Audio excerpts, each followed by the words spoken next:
إن الحمد لله نحمده ونستعينه ونستغفره ونعوذ به من شرور أنفسنا ومن يهده الله فلا مضل له ومن يضلل فلا هادي له وأشهد أن لا إله إلا الله وأشهد أن محمدا عبده ورسوله رب اشرح لي صدري ويسر لي أمري واحلل عقدة من لساني يفقه قولي واجعل لي وزيرا من أهلي رب زدني علما اللهم فقهنا في الدين اللهم أرنا الحق حقا وارزقنا اتباعه وأرنا الباطل باطلا وارزقنا اجتنابه اللهم انفعنا بما علمتنا وعلمنا ما ينفعنا وزدنا علما رب یسر ولا تعسر وتمم بالخیر وبک نستعین الحمد للہ رب العالمین الحمد للہ رب العالمین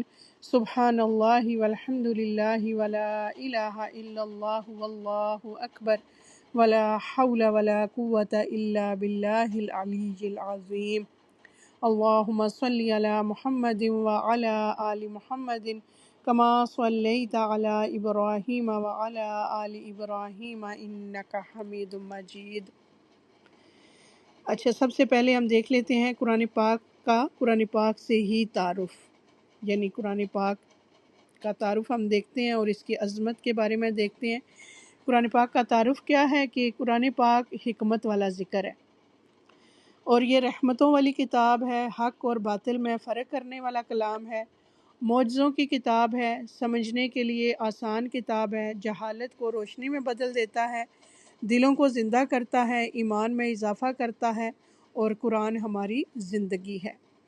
قرآن پڑھنے سے کیا ہوتا ہے؟ دل کو سکون ملتا ہے، خوشی میں اضافہ ہوتا ہے، مایوسی امید میں بدل جاتی ہے اور اللہ تعالیٰ کی محبت نصیب ہوتی ہے۔ قرآن پاک ہدایت کا واحد راستہ ہے۔ اللہ تعالیٰ نے قرآن کو پڑھنے، سمجھنے اور عمل کے لیے آسان بنایا ہے۔ جو شخص قرآن کے علاوہ کسی اور چیز سے ہدایت طلب کرتا ہے تو اللہ تعالیٰ اسے گمراہی میں چھوڑ دیتا ہے۔ قرآن بھلائی کی طرف راستہ دکھاتا ہے، نصیحت، عزت اور برکت کا ذریعہ ہے۔ اکثر مفسرین فرماتے ہیں کہ جب ہم قرآن میں مشغول ہوئے تو دنیا کی خیر و برکت نے ہمیں ڈھانپ لیا۔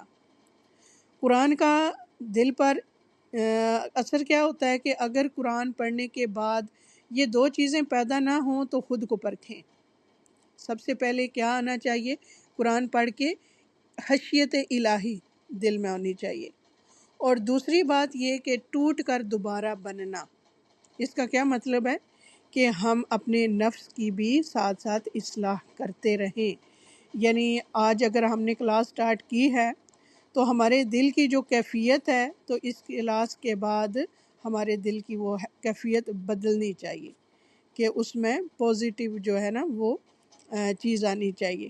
جو بھی ہمارے دل کی جو بیماریاں ہیں، مثلاً کینہ ہے، بغض ہے، حسد ہے، اس طرح کی کئی اور چھپی ہوئی دل کی بیماریاں ہیں، تو وہ انسان خود ہی سمجھتا ہے اپنی بیماریوں کو، تو قرآن پڑھ کے ہماری یہ بیماریاں جو ہے نا وہ ختم ہونی چاہیے۔ تو اگر قرآن پڑھنے کے بعد یہ دو چیزیں پیدا نہ ہوں تو خود کو پرکھیں کہ کیوں نہیں اثر ہوا ہم پہ۔ یہ چیز اپنے لیے بھی نوٹ کر لیں، اپنے پاس بک پہ نوٹ کر لیں۔ ایک تو خشیت الہی اور دوسرا ٹوٹ کر دوبارہ بننا، یعنی ایسے پتہ چلے کہ ہم نئے سرے سے پیدا ہوئے ہیں۔ قرآن دلوں کے زنگ اتارتا ہے، خواہشات نفس اور باطل عقائد کو توڑتا ہے، ایمان کو بڑھاتا ہے۔ اللہ تعالیٰ کو بھولنے کا انجام کیا ہوتا ہے کہ انسان خود کو بھول جاتا ہے۔ ابن قیم رحمۃ اللہ فرماتے ہیں یہ اللہ تعالیٰ کی سزا ہے کہ بندہ اللہ کو بھولے تو اللہ تعالیٰ اسے اس کے نفس کے حوالے کر دیتا ہے۔ اللہ اکبر۔ ایسے لوگ نہ پھر علم نافع حاصل کرتے ہیں، نہ عمل صالح کی توفیق پاتے ہیں۔ اس لیے علم نافع کی طلب پیدا کریں، اپنے اندر علم کی محبت رکھیں، خود سے سوال کریں کیا میں شوق سے قرآن کا علم حاصل کرنا چاہتی ہوں؟ جس کے ساتھ اللہ تعالیٰ بھلائی کا ارادہ کرتا ہے اسے دین کی سمجھ عطا فرما دیتا ہے۔ دین کیا ہے؟ علم نافع ہے اور عمل صالح کا نام ہے۔ قرآن کیوں پڑھا جائے؟ اس کے لیے ہمیں اپنی نیتوں کو بھی دیکھنا چاہیے، مقصد ہمارا واضح ہونا چاہیے کہ ہم قرآن کس نیت سے اور کس مقصد سے پڑھ رہے ہیں یا سیکھ رہے ہیں۔ قرآن پڑھنے کی نیت یہ ہو کہ زندگی اللہ تعالیٰ کی مرضی کے مطابق گزرے، ہدایت نصیب ہو، اللہ تعالیٰ کے احکامات پر عمل ہو، یعنی ایک سے زیادہ آپ نیتیں کر سکتے ہیں، اللہ تعالیٰ کا قرب حاصل ہو، اللہ کے خاص بندوں میں شامل ہوں، آخرت کی کامیابی اور بلند مرتبے ملیں، دکھ، بیماری، غم اور پریشانی دور ہوں، قرآن قبر میں میرا ساتھی بنے۔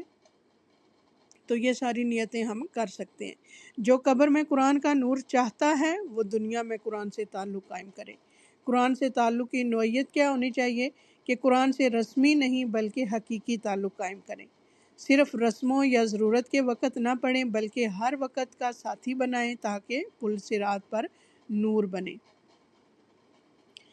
قرآن کیا سکھاتا ہے؟ قرآن بہترین ادب سکھاتا ہے، اعلیٰ اخلاق پیدا کرتا ہے، والدین کے ساتھ بہترین صدقہ جاریہ بنتا ہے۔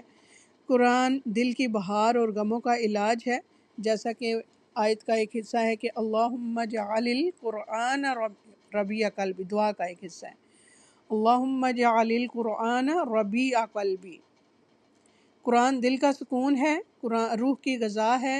جو یہ دعا پڑھتا ہے اللہم انی عبدک ابن عبدک ابن امتک ناصیتی بیدک ماض فی حکمک عدل فی قضاؤک اسألک بکل اسم هو لک سمیت به نفسک او انزلتہ فی کتابک او علمتہ احدا من خلقک او استأثرت به فی علم الغیب عندک ان تجعل القرآن ربیع قلبی ونور صدری وجلاء حزنی وذہاب ہمی وغمی۔ تو کیا ہوتا ہے پھر اللہ تعالیٰ اس کا غم دور فرما دیتا ہے۔ نبی پاک صلی اللہ علیہ وآلہ وسلم کی وصیت اور قرآن۔ نبی پاک صلی اللہ علیہ وآلہ وسلم نے فرمایا تم میں سے کوئی اگر نماز میں 3 آیات پڑھ لے تو وہ اس کے لیے 3 موٹی اونٹنیوں سے بہتر ہے۔ یہ صحیح مسلم کی روایت ہے۔ اسی طرح گمراہی سے حفاظت ہوتی ہے۔ نبی پاک صلی اللہ علیہ وآلہ وسلم نے فرمایا میں تم میں 2 چیزیں چھوڑے جا رہا ہوں، ایک ہے اللہ تعالیٰ کی کتاب اور میری سنت۔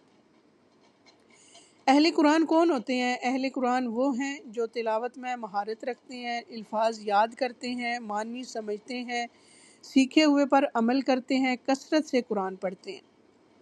جو ان 5 باتوں کا اہتمام کرے وہ اہل قرآن میں شامل ہوتا ہے۔ ٹھیک ہے انشاءاللہ۔ تو قرآن پڑھنے کے کچھ آداب ہیں۔ شوق اور دلچسپی کے ساتھ پڑھنا ہے، مناسب جگہ منتخب کریں، سکون اور توجہ سے پڑھیں، وقت کی پابندی کریں، پورا وقت دیں، یکسو ہو کر پڑھیں، جو سنیں اس پر سر تسلیم خم کریں، جنت کی آیات پر جنت مانگیں، جہنم کی آیات پر اللہ تعالیٰ کی پناہ مانگیں۔ صحبت اور ماحول کیا ہے؟ امام خطیب بغدادی رحمہ اللہ نے اپنے شاگردوں کو اہم نصیحتیں کی جن میں یہ بات خاص طور پر مشہور ہے کہ ہر انسان اور ماحول کو اختیار کرو جو تمہیں قرآن سے جوڑے۔ ہر اس انسان اور ماحول کو اختیار کرو جو تمہیں قرآن سے جوڑے، اور ہر اس چیز اور شخص سے بچو جو تمہیں قرآن سے دور کر دے۔ قرآن پڑھتے ہوئے گھر اور گھر والوں کے حقوق کو نظر انداز نہ کرو۔ امام خطیب بغدادی رحمہ اللہ کا ایک اور معروف پہلو یہ ہے کہ انہوں نے علم کے ساتھ اخلاص، ادب اور صالح صحبت کو لازم قرار دیا ہے۔ فرمایا کہ علم بغیر عمل کے وبال جان بن جاتا ہے۔ اسی طرح قرآن کیوں پڑھوں؟ جنت میں جانے کے لیے اور جہنم سے بچنے کے لیے، سکون حاصل کرنے کے لیے، وسوسوں کو دور کرنے کے لیے، دل کی سختی کو دور کرنے کے لیے، غفلت سے نکلنے کے لیے، اللہ تعالیٰ کے احکامات کی تعمیل کرنے کے لیے، حضرت محمد صلی اللہ علیہ وآلہ وسلم کے حکم کی پیروی کے لیے، اللہ تعالیٰ کا قرب حاصل کرنے کے لیے، اور یہ ساری چیزیں جو ہیں انشاءاللہ ہماری نیتوں میں شامل ہونی چاہیے۔ اور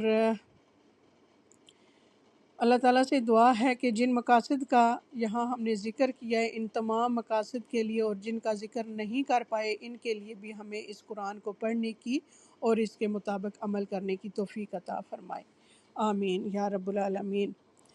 اچھا جی، ہم سورہ الاعراف سٹارٹ کرنے لگے ہیں۔ اس کا میں خلاصہ آپ کو بتا دیتی ہوں کہ اس میں ہم کیا کیا پڑھیں گے۔ سب سے پہلے اس کے نام کی وجہ تسمیہ کیا ہے کہ اس صورت کا نام الاعراف اس لیے رکھا گیا کیونکہ اس کی آیت نمبر 46 اور 47 میں اعراف کا ذکر آتا ہے، جو جنت اور جہنم کے درمیان ایک اونچی دیوار یا جگہ ہے۔ یہاں وہ لوگ ہوں گے جن کی نیکیاں اور گناہ برابر ہوں گے۔ تو ان کی مزید تفصیل جب ہم ان آیات کی تفسیر پڑھیں گے تو اس میں ہمیں مزید واضح ہو جائے گی۔ اس کے بعد تخلیق آدم اور شیطان کا قصہ آتا ہے۔ سورت کے آغاز میں حضرت آدم علیہ السلام کی تخلیق، فرشتوں کا سجدہ کرنا اور شیطان ابلیس کے انکار اور اسے مہلت ملنے کا واقعہ تفصیل سے بیان کیا گیا ہے۔ اس کے علاوہ رسولوں کے قصے ہیں۔ اس صورت میں سابقہ امتوں کے عروج و زوال اور ان کی ہدایات کے لیے بھیجے گئے انبیاء کے قصے تفصیل سے بیان ہوئے ہیں، جن میں سے درج ذیل یہ ہیں: حضرت نوح علیہ السلام، حضرت ہود علیہ السلام، قوم عاد اور حضرت صالح علیہ السلام کی قوم سمود، اور حضرت لوط علیہ السلام اور حضرت شعیب علیہ السلام کے واقعات وغیرہ شامل ہیں۔ اس کے علاوہ حضرت موسیٰ علیہ السلام اور فرعون کا طویل قصہ، جس میں بنی اسرائیل کے حالات اور ان پر نازل ہونے والی نعمتوں کا ذکر ہے۔ اس کے علاوہ بنیادی عقائد صورت میں توحید، اللہ تعالیٰ کی وحدانیت، رسالت، وحی کی پیروی اور آخرت یعنی مرنے کے بعد دوبارہ جی اٹھنے پر زور دیا گیا ہے۔ مکارم اخلاق یعنی صورت کے آخر میں شرک کی تردید، اچھے اخلاق کی تعلیم اور اللہ تعالیٰ کی طرف رجوع کرنے کی نصیحت کی گئی ہے۔ یہ صورت انسان کو خبردار کرتی ہے کہ وہ شیطان کے بہکاوے میں نہ آئے اور سابقہ قوموں کے انجام سے سبق حاصل کرتے ہوئے اللہ تعالیٰ کے احکامات پر عمل کرے۔ تو سورہ الاعراف جو ہے یہ مکی صورت ہے۔ اس میں 206 آیات اور 24 رکوع ہیں۔ مصحف میں ترتیب کے اعتبار سے 7ویں نمبر پر ہے اور ترتیب نزولی کے اعتبار سے اس کا نمبر 39 ہے۔ اس صورت کا موضوع کیا ہے؟ یہ صورت عقیدے کے موضوع پر ہے۔ اس میں اللہ تعالیٰ کی توحید، بعث و جزا اور وحی اور رسالت کا اثبات ہے۔ اس صورت میں کلیات دین اور قصص الانبیاء و مرسلین ہیں۔ صورت کی فضیلت کیا ہے؟ ام المومنین عائشہ صدیقہ رضی اللہ تعالیٰ عنہ سے روایت ہے کہ رسول اللہ صلی اللہ علیہ وآلہ وسلم نے مغرب میں سورہ الاعراف پڑھی۔ آپ نے اسے دونوں رکعتوں میں بانٹ دیا، یعنی مغرب کی نماز میں رسول اللہ صلی اللہ علیہ وآلہ وسلم نے سورہ الاعراف کی آیت تلاوت فرمائی اور دونوں رکعتوں میں اس کو بانٹ دیا، پہلی رکعت میں آدھی اور دوسری رکعت میں پھر اس کو کمپلیٹ کیا۔ تو یہ تھی جی ہمارا سورہ الاعراف کے بارے میں چھوٹا سا تعارف اس کا۔ تو ہم سٹارٹ کرتے ہیں۔ سٹارٹ کرنے سے پہلے میں چاہوں گی کہ آپ میں سے اگر کوئی تلاوت کر دے تو پھر ہم انشاءاللہ اس کو سٹارٹ کرتے ہیں۔ کون تلاوت کرنا چاہے گا؟ بارک اللہ فیکی، جزاک اللہ خیرا کثیرا۔ چلیں جی ہم سٹارٹ کرتے ہیں۔ اعوذ باللہ من الشیطان الرجیم، بسم اللہ الرحمن الرحیم۔ اپنی نیتوں کو درست کر لیں، اللہ تعالیٰ سے دعا کریں کہ اللہ تعالیٰ ہماری نیتوں کو خالص کر لے، صرف اور صرف اپنے لیے، اس میں کوئی دکھاوا، کوئی ریاکاری شامل نہ ہو، اور اللہ تعالیٰ ہمیں اس کی بھرپور جزا عطا فرمائے، آمین۔ الف لام میم صاد، الف لام میم صاد۔ اس کی وضاحت میں آپ سب جانتے ہیں کہ یہ حروف مقطعات ہیں۔ ان کے بارے میں اللہ تعالیٰ ہی جانتے ہیں، ہم پر واجب ہے کہ ہم ان پر ایمان لائیں۔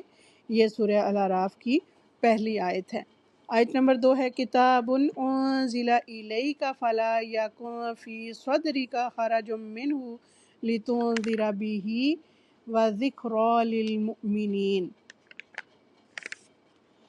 ایک کتاب ہے جو آپ کی طرف اتاری گئی ہے، چنانچہ آپ کے دل میں اس سے کوئی تنگی نہ ہو، تاکہ آپ اس کے ذریعے سے خبردار کریں اور مومنوں کے لیے نصیحت ہے۔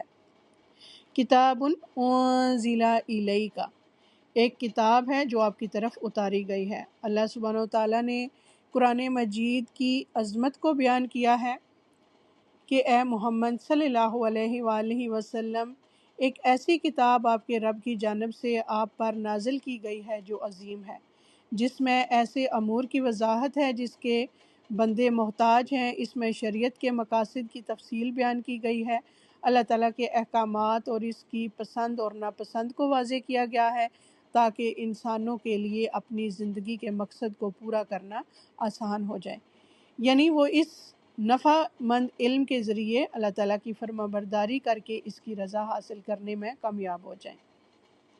فَلَا يَكُنْ فِي صَدْرِكَ حَرَجٌ مِّنْهُ، چنانچہ آپ کے دل میں اس سے کوئی تنگی نہ ہو، یعنی نبی صلی اللہ علیہ وآلہ وسلم سے کہا گیا کہ آپ صلی اللہ علیہ وآلہ وسلم کے دل میں قرآن مجید کے بارے میں کوئی شک و شبہ اور تنگی نہ آئے۔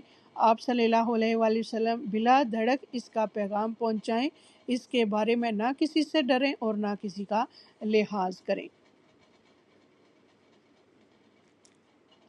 رب العزت کا فرمان ہے سورہ آل عمران آیت نمبر 60 میں اللہ تعالیٰ فرماتے ہیں، سورہ یونس آیت نمبر 94 میں اللہ تعالیٰ کا فرمان ہے فَإِن كُنتَ فِي شَكٍّ مِّمَّا أَنزَلْنَا إِلَيْكَ فَاسْأَلِ الَّذِينَ يَقْرَؤُونَ الْكِتَابَ مِن قَبْلِكَ لَقَدْ جَاءَكَ الْحَقُّ مِن رَّبِّكَ فَلَا تَكُونَنَّ مِنَ الْمُمْتَرِينَ۔ پھر اگر آپ اس بارے میں کسی شک میں ہو جو ہم نے آپ کی طرف نازل کیا ہے تو آپ ان لوگوں سے پوچھیں جو آپ سے پہلے کتاب پڑھتے ہیں، بلا شبہ یقیناً آپ کے پاس آپ کے رب کی طرف سے حق ہی آیا ہے، سو آپ ہرگز شک کرنے والوں میں نہ ہوں۔ اسی طرح سورہ آل عمران کی آیت نمبر 60 میں اللہ تعالیٰ کا فرمان ہے الحق من ربک فلا تکن من الممترین، یہی حق ہے تیرے رب کی جانب سے، چنانچہ آپ شک کرنے والوں میں سے نہ ہو جانا۔ یعنی اگر لوگ قرآن مجید کو جھٹلاتے ہیں تو آپ صلی اللہ علیہ وآلہ وسلم کے سینے میں اس سے کوئی تنگی پیدا نہ ہو۔ فرمایا لَعَلَّكَ بَاخِعٌ نَفْسَكَ أَلَّا يَكُونُوا مُؤْمِنِينَ، شاید آپ خود کو ہلاک کرنے والے ہیں کہ وہ مومن کیوں نہیں ہوتے۔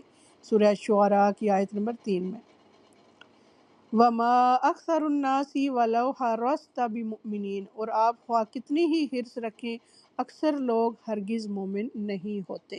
سورہ یوسف کی آیت نمبر 103۔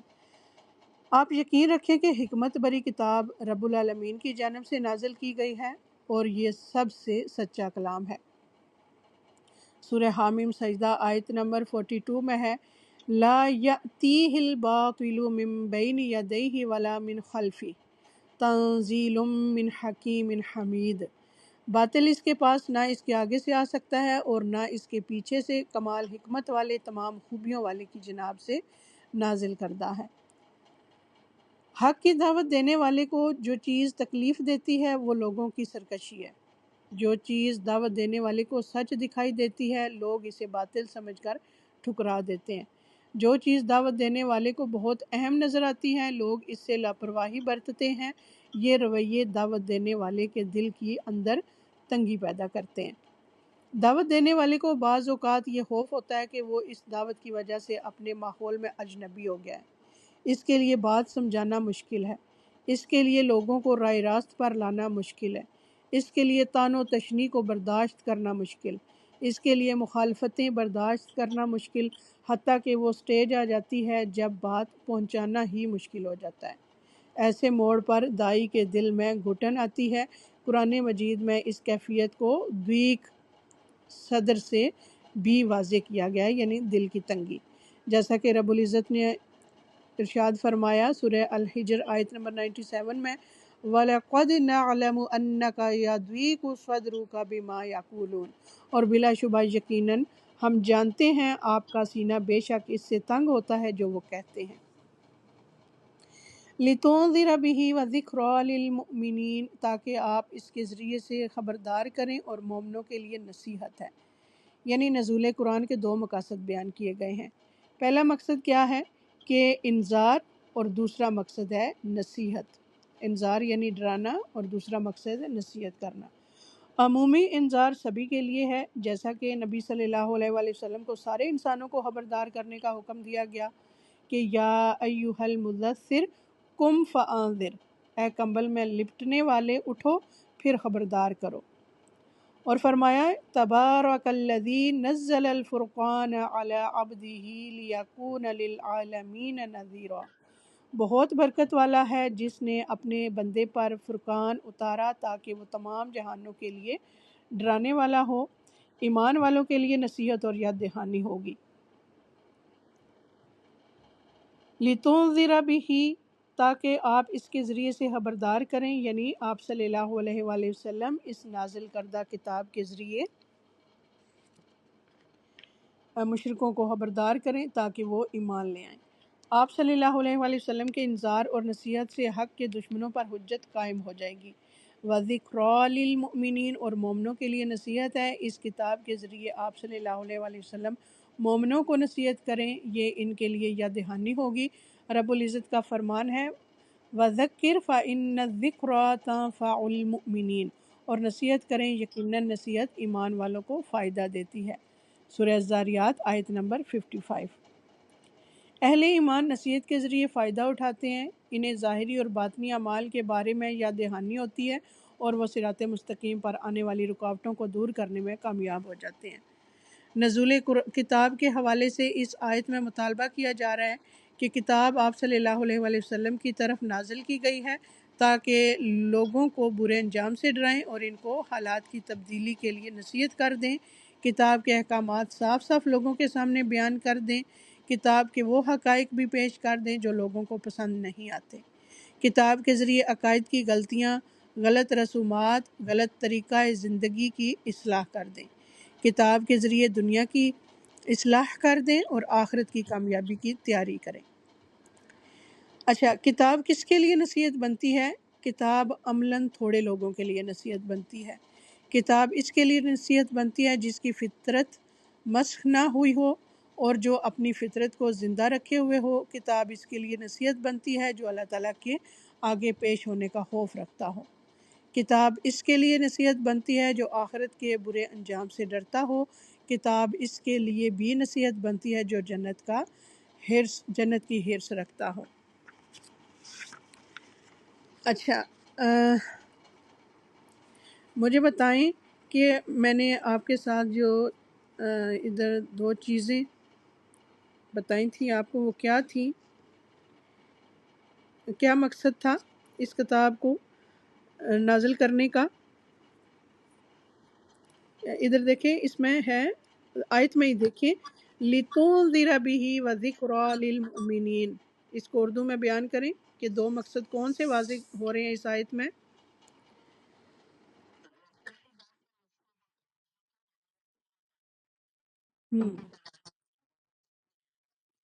جی، پہلا مقصد انذار اور دوسرا مقصد نصیحت، ٹھیک ہے؟ تو اسی طرح آپ ساتھ ساتھ آیات کو دیکھتے رہیں۔ لِتُنذِرَ بِهِ وَذِكْرَىٰ لِلْمُؤْمِنِينَ، ٹھیک ہے؟ تنذیرہ ڈرانا اور ذکر نصیحت کرنا۔ اچھا، اس میں آیت نمبر 3 ہے، اتبعوا ما انزل الیکم من ربکم ولا تتبعوا من دونہ اولیاء قلیلا ما تذکرون۔ اتبعوا ما انزل الیکم من ربکم، اس کی پیروی کرو جو تمہارے رب کی طرف سے تمہاری طرف نازل کیا گیا، ولا تتبعوا من دونہ اولیاء، اور اس کے سوا دوستوں کی پیروی نہ کرو، قلیلا ما تذکرون، تم بہت کم نصیحت قبول کرتے ہو۔ تو اتبعوا پیروی کرو، یعنی پچھلی آیت میں نبی صلی اللہ علیہ وآلہ وسلم کو حکم دیا گیا کہ آپ صلی اللہ علیہ وآلہ وسلم لوگوں کو خبردار کریں اور ایمان والوں کو نصیحت کریں۔ اس آیت میں امت کو یہ حکم دیا گیا ہے کہ نبی صلی اللہ علیہ وآلہ وسلم کی پیروی کریں، ٹھیک ہے؟ اعمال کی قبولیت کے لیے رب العزت نے جو پیمانہ مقرر کیا، اس میں پہلی شرط یہ ہے کہ عمل اللہ تعالیٰ کی رضا کے لیے ہو، اور دوسری شرط یہ ہے کہ نبی صلی اللہ علیہ وآلہ وسلم کی مطابعت میں ہو، یعنی جو نیکی ہم کر رہے ہیں، جو عمل ہم کر رہے ہیں، اس کا طریقہ کیا ہو؟ نبی پاک صلی اللہ علیہ وآلہ وسلم کی سنت کے مطابق ہو۔ تو اس طرح سے یعنی آپ غور سے سنیں گے جتنا، اتنا ہی آپ کو اس کا فائدہ ہونے والا ہے انشاءاللہ تعالی۔ امام راضی رحمہ اللہ فرماتے ہیں، رسالت کا معاملہ 3 امور سے پورا ہوتا ہے۔ مرسل یعنی اللہ تعالیٰ، مرسل یعنی رسول، اور مرسل الیہ یعنی امت۔ اوپر کی آیت میں پیغمبر صلی اللہ علیہ وآلہ وسلم کو تبلیغ و انذار کا حکم دیا گیا ہے، اور اب اس آیت میں امت کو نبی صلی اللہ علیہ وآلہ وسلم کی مطابعت کا حکم دیا گیا ہے۔ ہر ایک بات کو قرآن و حدیث کی کسوٹی پر پرکھا جائے گا۔ اگر کسی بات پر قرآن و حدیث سے تصریح نہیں ملے گی تو اجماع اور اجتہاد کی طرف رجوع کیا جائے گا، کیونکہ یہ دونوں بھی کتاب و سنت کی فروع میں سے ہیں۔ یعنی کوئی بھی معاملہ ہوگا، کوئی بھی بات ہوگی، تو ہم سب سے پہلے اس کو کس کے مطابق کریں گے؟ قرآن میں ڈھونڈیں گے اور حدیث میں ڈھونڈیں گے، اور اگر ادھر سے بھی نہ ہمیں اس کا حل ملے گا تو پھر اجماع ہوگا اور اجتہاد کی طرف رجوع کیا جائے گا۔ اجماع ہوتا ہے یعنی جو علماء ہوتے ہیں سارے اس پہ متفق ہوتے ہیں اس چیز پہ، اور وہ پھر اس کو اجماع امت بولتے ہیں۔ اور اجتہاد ہوتا ہے جو بندہ قرآن اور سنت میں ساری چیزیں پرکھتا ہے، ان کو دیکھتا ہے، ان میں سرچ کرتا ہے، اس معاملے کا حل نکالتا ہے، تو یہ اس کا اجتہاد ہوتا ہے، اور یہ بہت محنت طلب کام ہے۔ تو اجتہاد کرنے والے کو پھر کیا ہوتا ہے کہ دو اجر ملتے ہیں، ایک تو وہ کوشش کرتا ہے، اور دوسرا یہ ہے کہ وہ اس کا پھر صحیح حل بھی نکالتا ہے، اور اگر حل صحیح نہ بھی نکلے تو ایک اجر اس کو مل جاتا ہے اس کا، اس کی کوشش کا۔ وَمَا مَا أُنزِلَ إِلَيْكُم مِّن رَّبِّكُم، جو تمہارے رب کی طرف سے تمہاری طرف نازل کیا گیا۔ ما انزلہ میں قرآن مجید کے ساتھ سنت بھی شامل ہے، کیونکہ وحی سے قرآن ہمیں ملا، اور وحی کے ذریعے ہی حدیث بھی، یعنی نبی پاک صلی اللہ علیہ وآلہ وسلم کی جو بات بھی ہوتی تھی وہ بھی وحی الہی ہی ہوتی تھی۔ تو ما انزلہ میں قرآن مجید کے ساتھ ساتھ سنت بھی شامل ہے۔ رب العزت نے فرمایا وما ينطق عن الهوى ان هو الا وحی یوحی، اور وہ اپنی خواہش سے بات نہیں کہتا، وہ صرف ایک وحی ہے جو نازل کی جاتی ہے۔ سورہ النجم آیت نمبر 3 اور 4۔ جو کچھ رب کی طرف سے ہدایت اور نور نازل کیا گیا ہے اس کی پیروی کرو۔ من ربکم، تمہارے رب کی طرف سے، یعنی جو تمہاری تربیت کی تکمیل چاہتا ہے، اس مقصد کے لیے اس نے کتاب نازل کی کہ اگر تم اس کتاب کی پیروی کرو گے تو تمہاری تربیت مکمل ہو جائے گی، تم پر اللہ تعالیٰ کی نعمت پوری ہو جائے گی، اور تمہیں بہترین اور بلند ترین اعمال کی طرف رہنمائی نصیب ہوگی۔ وَلَا تَتَّبِعُوا مِن دُونِهِ أَوْلِيَاءَ، اور اس کے سوا دوستوں کی پیروی نہ کرو، یعنی غیر اللہ کی پیروی نہ کرو۔ اولیاء کیا ہیں؟ قریش کے گمراہ سردار، یعنی اللہ تعالیٰ کے سوا دوستوں کی پیروی نہ کرو، جیسے تمہارے اپنے نفس یا شیاطین جو نقصان دہ وسوسے ڈالتے ہیں اور گمراہی، فساد، شر اور برائی کے خیالات ڈالتے ہیں۔ اولیاء سے مراد شرک میں ان کے سردار ہیں۔ تم اللہ تعالیٰ کو چھوڑ کر دوسروں کو دوست نہ بناؤ، تم ان کی خواہشات کی پیروی کرو گے تو ان کی خاطر حق کو چھوڑ دو گے۔ قلیلا ما تذکرون، تم بہت کم نصیحت قبول کرتے ہو۔ اپنی خواہشات کے پیچھے چلنے اور غیروں کی تقلید کی وجہ سے کم ہی نصیحت قبول کرتے ہو، یعنی اگر تم نصیحت قبول کر لیتے اور مصلحت کو پہچان لیتے تو تم ضرور ضرر رساں چیزوں کو نفع بخش چیز پر اور دشمن کو دوست پر کبھی ترجیح نہ دیتے۔ ما تذکرون، جو تم نصیحت قبول کرتے ہو، یعنی جس کی وجہ سے آپ حق کی طرف رجوع کرتے ہیں۔ یا دہانی سے مراد عہد الست بربکم، الست بربکم کی یا دہانی ہے جو ہر انسان کے تحت شعور میں موجود ہے، اور کسی بھی خارجی داعیے سے اس کی یاد تازہ ہو جاتی ہے۔ یہ قرآن اسی دبے ہوئے شعور کو بیدار کرتا ہے اور اسی عہد کی یاد تازہ کرتا ہے۔ عہد الست کے بارے میں کون بتائے گا مجھے؟ کسی کو کچھ اندازہ ہے عہد الست کیا ہے؟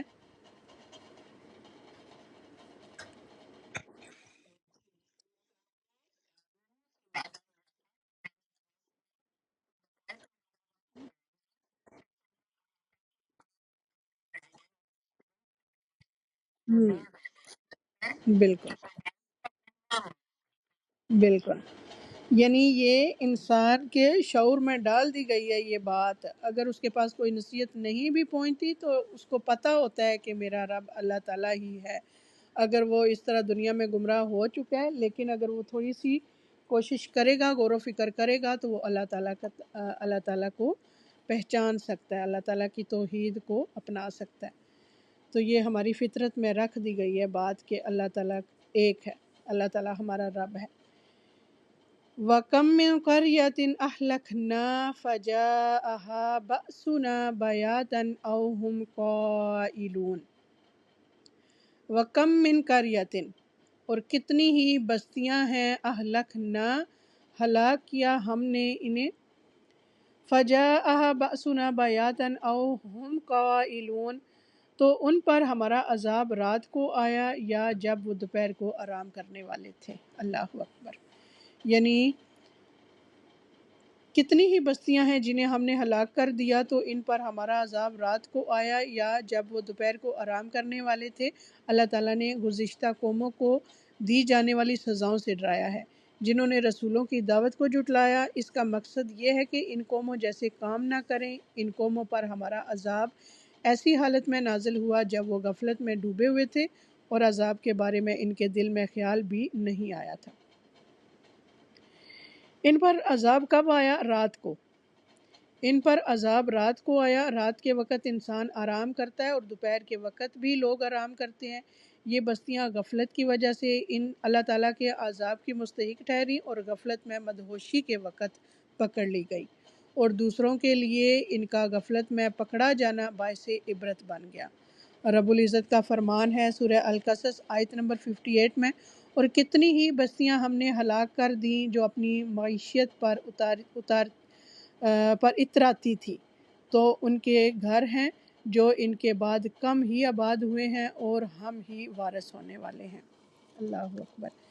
یعنی دیکھیں ابھی ہم نے 2 دن پہلے ہی خبریں سنی ہیں کہ زلزلے کے بارے میں نا، تو زلزلہ یعنی اچانک ہی آ جاتا ہے، ہم سے پوچھ کر تو نہیں آتا، تو کوئی وقت نہیں ہوتا، کبھی رات کو بھی آ جاتا ہے، دن کو بھی آ جاتا ہے، اور انسان غفلت کی حالت میں ہی ہوتا ہے۔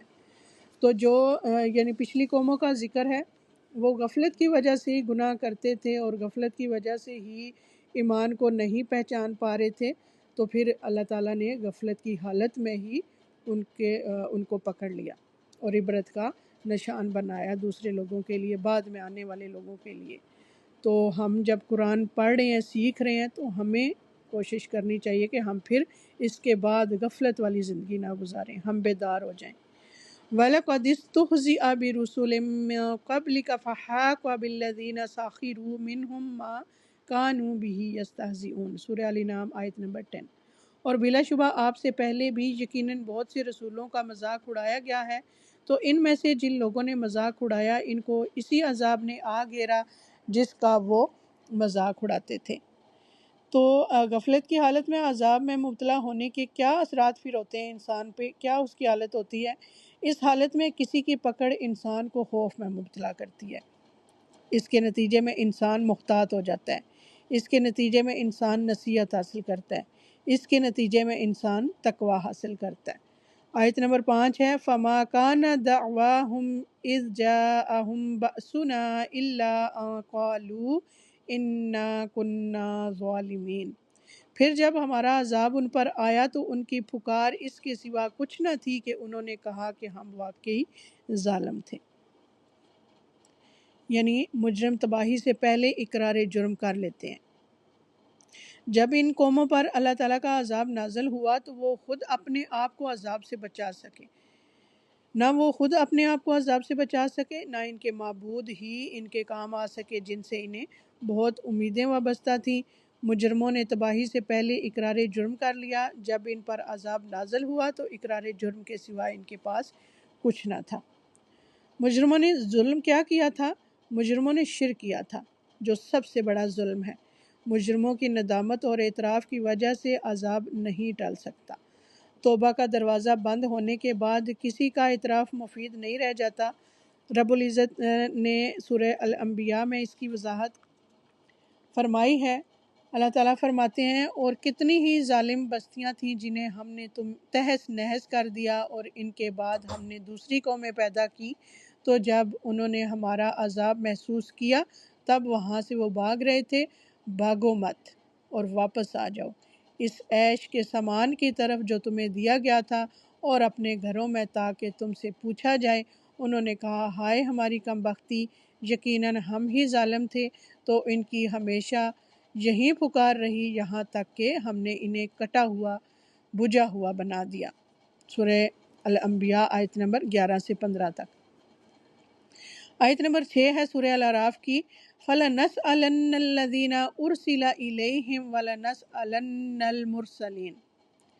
پھر یقیناً ہم ان لوگوں سے ضرور پوچھیں گے جن کی طرف رسول بھیجے گئے، اور یقیناً ہم رسولوں سے بھی ضرور پوچھیں گے۔ اللہ اکبر۔ قیامت کے روز سب سے باز پرس کی جائے گی، امتوں سے بھی اور نبیوں سے بھی۔ فَلَنَسْأَلَنَّ الَّذِينَ أُرْسِلَ إِلَيْهِمْ، پھر یقیناً ہم ان لوگوں سے ضرور پوچھیں گے جن کی طرف رسول بھیجے گئے۔ یہ سوال و جواب بڑے حشر کے اجتماع میں ہوں گے جہاں کوئی راز نہ رہے گا۔ عام لوگوں سے سوال یہ ہوگا کہ تم نے رسولوں کو کیا جواب دیا تھا۔ رب العزت نے فرمایا وَيَوْمَ يُنَادِيهِمْ فَيَقُولُ مَاذَا أَجَبْتُمُ الْمُرْسَلِينَ، اور جس دن وہ اللہ تعالیٰ انہیں پکارے گا پس فرمائے گا تم نے رسولوں کو کیا جواب دیا تھا۔ سورہ القصص آیت نمبر 65۔ ان سے یہ باز پرس ہوگی کہ جب پیغمبروں نے دعوت دی تھی اور حق تمہارے سامنے آ گیا تھا، پھر اس کو مان لینے سے کیوں رکے رہے۔ عام لوگوں سے ان کی ذمہ داریوں کے بارے میں سوال کیا جائے گا۔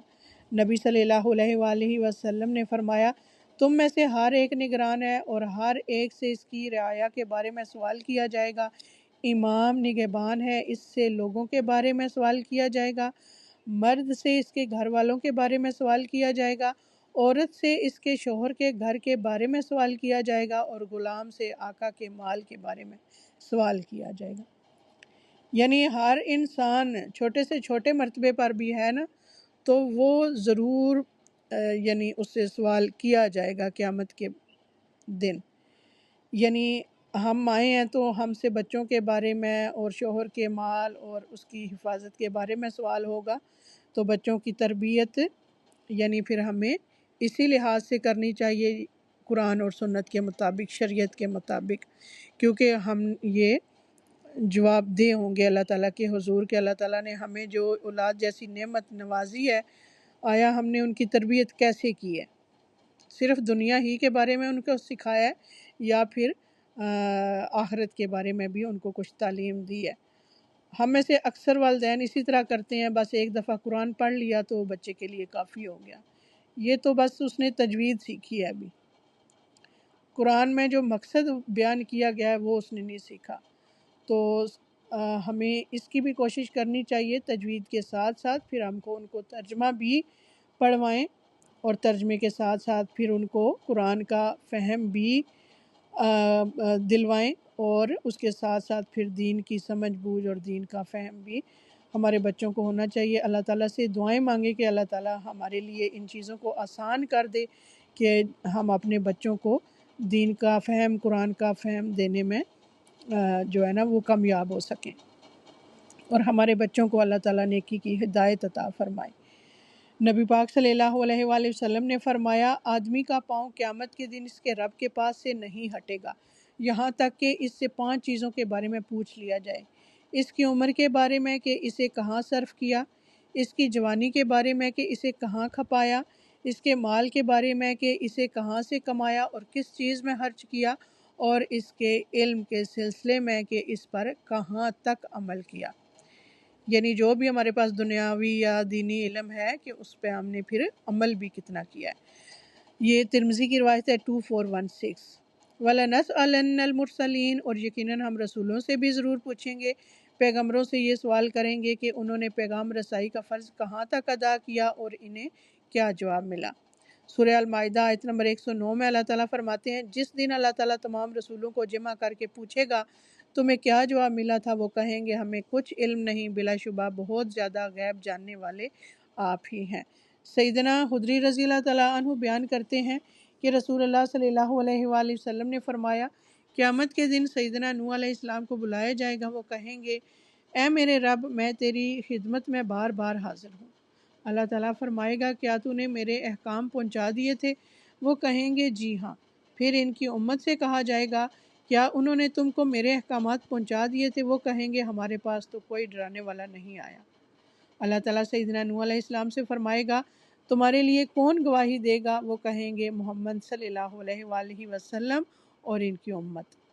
الغرض وہ لوگ یعنی محمد صلی اللہ علیہ وآلہ وسلم اور ان کی امت کے لوگ گواہی دیں گے کہ سیدنا نوح علیہ السلام نے تیرے احکام پہنچا دیے تھے۔ یہ بخاری کی روایت ہے 4487۔ یعنی نبی پاک صلی اللہ علیہ وآلہ وسلم تو گواہی دیں گے، تو امت کس بنا پہ گواہی دے گی حضرت نوح علیہ السلام کے بارے میں؟ ان کے لیے امت کیسے گواہی دے گی اگر کسی کو کچھ اندازہ ہے تو؟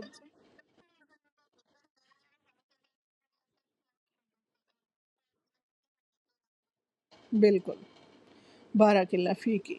یعنی ہم قرآن پاک میں ان کے بارے میں پڑھتے ہیں، یعنی انہوں نے جو جو کام کیے اور جس طرح سے اپنی قوم کو دعوت دی، وہ ساری تفصیل ہم قرآن میں پڑھتے ہیں، تو اس بنا پر ہم ان کے لیے گواہی دیں گے کہ انہوں نے اپنا کام جو ہے اچھے طریقے سے انجام دیا اور اپنی قوم تک اللہ تعالیٰ کا پیغام پہنچا دیا۔ فلانا، بالکل، فَلَنَقُصَّنَّ عَلَيْهِمْ بِعِلْمٍ وَمَا كُنَّا غَائِبِينَ، آیت نمبر 7 سورہ الاعراف کی۔ پھر ہم ان کے سامنے پورے علم کے ساتھ ضرور بیان کریں گے اور ہم کہیں غائب نہ تھے۔ اللہ تعالیٰ کسی کے کسی عمل سے بے خبر نہیں ہے۔ فَلَنَقُصَّنَّ عَلَيْهِمْ بِعِلْمٍ، ہم ان کے سامنے پورے علم کے ساتھ ضرور بیان کریں گے، یعنی اللہ تعالیٰ ساری مخلوق کو بتا دیں گے کہ وہ کیا عمل کرتے رہے، وہ کسی بھی عمل سے بے خبر نہیں، وہ آنکھوں کی خیانت اور دلوں کے راز بھی خوب جانتا ہے۔ اللہ تعالیٰ اپنے علم سے لوگوں کے اعمال کے بارے میں بتا دیں گے۔ رب العزت کا فرمان ہے سورہ الانعام آیت نمبر 59 میں، اور غیب کی کنجیاں اسی کے پاس ہیں، اس کے سوا نہیں کوئی جانتا، اور اس کے سوا انہیں کوئی نہیں جانتا، اور وہ خشکی اور سمندر کی ہر چیز کو جانتا ہے، اور کوئی پتہ نہیں گرتا مگر وہ اسے بھی جانتا ہے، اور زمین کی تاریکیوں میں کوئی دانہ نہیں گرتا، اور نہ کوئی تر چیز اور نہ کوئی خشک چیز مگر سب کھلی کتاب میں ہے۔ وَمَا كُنَّا غَائِبِينَ، اور ہم کہیں غائب نہ تھے، یعنی ہم کسی وقت بھی غیر موجود نہ تھے، جیسا کہ اللہ تعالیٰ فرماتے ہیں سورہ المجادلہ آیت نمبر 6 میں، جس دن اللہ تعالیٰ ان سب کو اٹھائے گا تو انہیں بتا دے گا جو جو انہوں نے عمل کیے، اللہ تعالیٰ نے اسے محفوظ کر رکھا ہے اور وہ اسے بھول گئے، اور اللہ تعالیٰ ہر چیز پر گواہ ہے۔ یعنی ہم اللہ تعالیٰ کی جب پاکی بیان کر رہے ہوتے ہیں، جب سبحان اللہ ہم کہہ رہے ہوتے ہیں، تو اس کے پیچھے ہمارا کیا مقصد ہوتا ہے؟ پاکی ہم کس طرح سے بیان کر رہے ہوتے ہیں کہ دیکھیں انسان بھلکڑ ہے، اس کو کوئی بات بھول جائے تو وہ سبحان اللہ کہتا ہے۔ کیونکہ وہ اس میں نقص ہے، بھولنے کا نقص ہے۔ اللہ تعالیٰ بھولنے کے نقص سے پاک ہے، تو ہم کہتے ہیں سبحان اللہ۔ یعنی انسان بھول جاتا ہے، اللہ تعالیٰ نہیں بھولتے۔ اللہ تعالیٰ ہر نقص سے پاک ہے، جو جو انسان میں خرابیاں ہیں اللہ تعالیٰ ان سب نقائص سے پاک ہے، تو ہم کہتے ہیں سبحان اللہ۔ وَلَقَدْ خَلَقْنَا فَوْقَهُمْ سَبْعَ طَرَائِقَ وَمَا كُنَّا عَنِ الْخَلْقِ غَافِلِينَ، اور بلا شبہ یقیناً ہم نے تمہارے اوپر 7 راستے بنائے اور مخلوق سے ہم کبھی غافل نہیں تھے۔ سورہ المومنون آیت نمبر 17۔ سیدنا ابو موسیٰ رضی اللہ تعالیٰ عنہ بیان کرتے ہیں کہ ہم کسی سفر میں رسول اللہ صلی اللہ علیہ وآلہ وسلم کے ساتھ تھے، تو ہم جب کسی وادی پر چڑھتے تو لا الہ الا اللہ اور اللہ اکبر کہتے اور اپنی آواز کو بلند کرتے۔ رسول اللہ صلی اللہ علیہ وآلہ وسلم نے فرمایا، اے لوگو، اپنی جانوں پر رحم کرو، تم نہ کسی بہرے کو پکار رہے ہو اور نہ غائب کو، وہ تو تمہارے ساتھ ہے، سننے والا ہے اور قریب ہے۔ یہ بخاری کی روایت ہے 2992 اور مسلم کی روایت ہے 6862۔ ٹھیک ہے، یعنی اللہ تعالیٰ کو اونچی آواز میں اس طرح سے اجتماعی طور پہ ہم نہیں پکار سکتے۔ جہاں جہاں ہمیں بتایا گیا ہے جس طرح سے ہم حج کے موقع پر تلبیہ پڑھتے ہیں تو اس وقت ہم پڑھ سکتے ہیں، بلند آواز سے تلبیہ کہہ سکتے ہیں، لبیک اللہم لبیک، اور اللہ اکبر لا الہ الا اللہ واللہ اکبر۔ وہ بھی آپ نے سنا ہوگا کہ حج کے دنوں میں کس طرح سے عورتیں بھی پڑھتی تھیں اور صحابہ کرام بھی پڑھتے تھے، اور بائے راستوں میں، شہروں میں، بازاروں میں نکل جاتے تھے، اور اسی طرح کرتے کرتے یعنی پورا جو مدینہ ہوتا تھا وہ اس یعنی اللہ تعالیٰ کی تکبیر سے گونج اٹھتا تھا۔ تو یعنی اس طرح ہمیں جدھر جدھر حکم ملا ہے کہ ہم اللہ تعالیٰ کو بلند آواز سے اس کو پکاریں تو ہم ادھر پکاریں، لیکن ادھر یعنی جیسے صحابہ کرام کر رہے تھے، جس وادی میں جاتے یا اونچی جگہ پر چڑھتے تو بلند آواز سے اللہ اکبر اور لا الہ الا اللہ کہتے، تو نبی پاک صلی اللہ علیہ وسلم نے منع فرما دیا کہ اپنی جانوں پر رحم کرو، تم کسی بہرے کو نہ پکار رہے ہو اور نہ غائب کو، وہ تو تمہارے ساتھ ہے، سننے والا ہے اور قریب ہے۔ وَالْوَزْنُ يَوْمَئِذٍ الْحَقُّ فَمَا ثَقُلَتْ مَوَازِينُهُ فَأُولَئِكَ هُمُ الْمُفْلِحُونَ۔ آیت نمبر 8۔ اور اس دن وزن برحق ہے، پھر جس کے پلڑے باری ہوں گے تو وہی لوگ کامیاب ہونے والے ہیں، یعنی قیامت کے روز اعمال کا وزن کیا جائے گا۔ والوزن یومئذ الحق، اور اس دن وزن برحق ہے، یعنی قیامت کے روز اعمال تولے جائیں گے۔ اس دن وزن اور حق کے ایک معنی ہوں گے، اعمال کا وزن عدل کے ساتھ ہوگا اور کسی پر کسی طرح کا بھی ظلم نہیں کیا جائے گا۔ اللہ تعالیٰ فرماتے ہیں سورہ انبیاء آیت نمبر 47 میں، اور ہم قیامت کے دن انصاف کے ترازو رکھیں گے، پھر کسی جان پر کچھ بھی ظلم نہیں کیا جائے گا، اور اگر رائی کے دانے کے برابر بھی ہوگا تو ہم اسے لے آئیں گے اور ہم حساب کرنے والے کافی ہیں۔ سیدنا سلیمان رضی اللہ تعالیٰ عنہ سے روایت ہے کہ رسول اللہ صلی اللہ علیہ وآلہ وسلم نے فرمایا، قیامت کے روز اعمال تولنے کی ترازو رکھ دی جائے گی، اور وہ اس قدر لمبی اور چوڑی ہوگی کہ اگر اس میں سارے آسمان و زمین رکھ کر وزن کیے جائیں تو سب اس میں آ جائیں۔ اللہ اکبر، سبحان اللہ۔ اس کو دیکھ کر فرشتے بارگاہ خداوندی میں عرض کریں گے کہ یہ کس کے لیے تولے گی؟ اللہ تعالیٰ فرمائیں گے کہ میں اپنی مخلوق میں سے جس کے لیے حساب کرنے کے واسطے تول قائم کروں گا اس کے لیے تولے گی۔ یہ سن کر فرشتے عرض کریں گے کہ اے اللہ، آپ پاک ہیں، جیسا عبادت کا حق ہے ہم نے ایسی عبادت آپ کی نہیں کی۔ یہ حق کے سوا اس دن کسی چیز کا وزن نہیں ہوگا۔ سبحان اللہ، یعنی فرشتے اللہ تعالیٰ کی عبادت ہی مسلسل کر رہے ہیں۔ اگر کسی فرشتے کو سجدے کا حکم دیا گیا ہے تو وہ قیامت تک سجدے میں ہی رہے گا، اگر کوئی رکوع کرتا ہے تو وہ رکوع میں ہی رہے گا، یعنی ان کی عبادت اس طرح سے ہے۔ تو وہ بھی یہ کہہ رہے ہیں کہ آپ پاک ہیں، جیسا عبادت کا حق ہے ہم نے ایسی عبادت آپ کی نہیں کی۔ تو انسان تو پھر جو ہے وہ دنیا کے اور بھی کاموں میں مشغول ہوتا ہے، تو ہمیں زیادہ اس چیز پہ فوکس کرنا چاہیے اللہ تعالیٰ کی عبادت میں اور نیکیوں میں۔ فیصلہ وزن کے لحاظ سے ہوگا، کسی اور چیز کا لحاظ نہ رکھا جائے گا، کسی بھی لحاظ سے کسی پر کوئی ظلم نہ ہوگا۔ سیدنا انس رضی اللہ تعالیٰ عنہ نبی صلی اللہ علیہ وآلہ وسلم سے روایت کرتے ہیں کہ آپ صلی اللہ علیہ وآلہ وسلم نے ارشاد فرمایا، قیامت کے روز ترازو پر ایک فرشتہ مقرر ہوگا، اعمال کو وزن کرنے کے لیے انسان اس ترازو کے پاس لائے جاتے رہیں گے، جو آئے گا ترازو کے دونوں پلڑوں کے درمیان کھڑا کر دیا جائے گا، پس اگر اس کے تول بھاری ہوئے تو وہ فرشتے ایسی بلند آواز سے پکار کر اعلان کر دے گا جسے ساری مخلوق سنے گی کہ فلاں ہمیشہ کے لیے سعادت مند ہو گیا، اب اس کے بعد بد نصیب نہ ہوگا، اور اگر تول ہلکے رہے تو وہ فرشتہ ایسی بلند آواز سے پکار کر اعلان کر دے گا جسے ساری مخلوق سنے گی کہ فلاں ہمیشہ کے لیے نامراد ہو گیا۔ اللہ اکبر، اب کبھی اس کے بعد خوش نصیب نہ ہوگا۔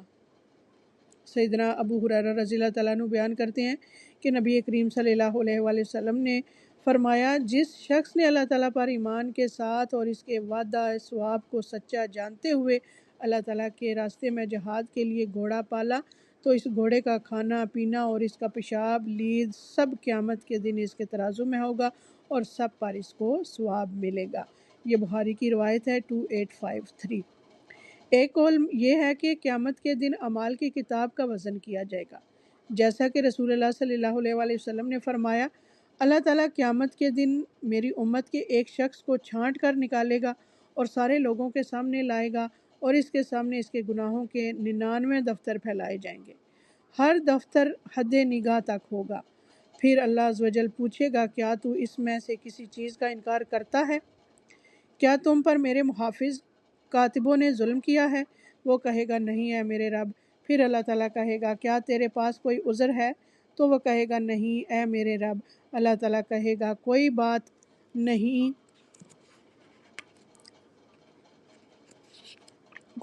نہیں، تیری نیکی میرے پاس ہے، تیری ایک نیکی میرے پاس ہے، آج کے دن تجھ پر کوئی ظلم و زیادتی نہ ہوگی۔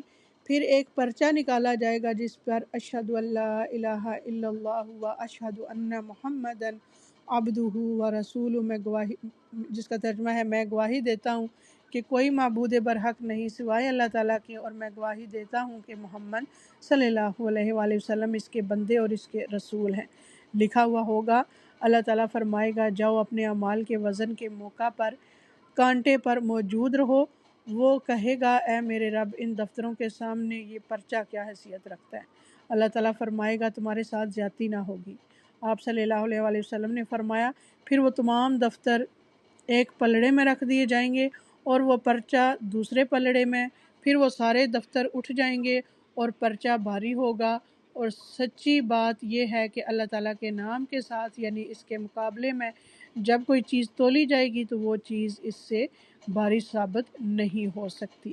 یہ ترمذی کی روایت ہے 2639۔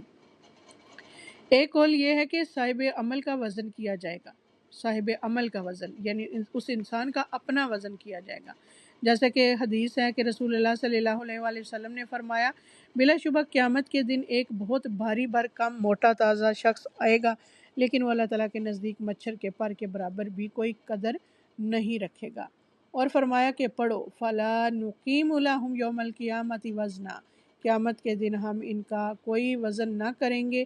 یہ سورہ کاف کی آیت نمبر 105 ہے، اور یہ جو حدیث ہے اس کا نمبر 4729 ہے بخاری میں۔ سیدنا عبداللہ بن مسعود رضی اللہ تعالیٰ عنہ راوی ہیں، ان کی پنڈلیاں باریک تھیں، لوگ ان کی پنڈلیوں کو دیکھ کر ہنس پڑے، تو نبی صلی اللہ علیہ وآلہ وسلم نے فرمایا، تم کس بنا پر ہنس رہے ہو؟ انہوں نے کہا، اے اللہ کے نبی، ان کی پنڈلیوں کی باریکی کی وجہ سے۔